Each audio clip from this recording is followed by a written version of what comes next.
Ndugu zangu wana Misenyi, mradi mwingine mkubwa utakaoifungua wilaya hii ni ujenzi wa uwanja wa ndege.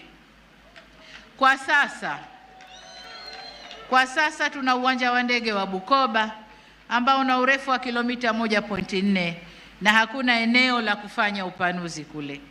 Hivyo tumeanza kufanya upembuzi yakinifu kwa ajili ya kujenga uwanja mkubwa na wa kisasa katika eneo la Kiabajwa katika wilaya hii ya Misenyi. Mkiangalia kwenye ilani za uchaguzi, mtaona eneo lililosemwa pale ni Omukajunguti, lakini eneo hili halikufaulu, halikuwa na maksi nyingi kwenye upembuzi yakinifu. Kwa tumeamua uwanja huu ujengwe kwenye eneo hilo la Kiabajwa. Kwa ndugu zangu, Misenyi itakuja kuwa na uwanja wa ndege.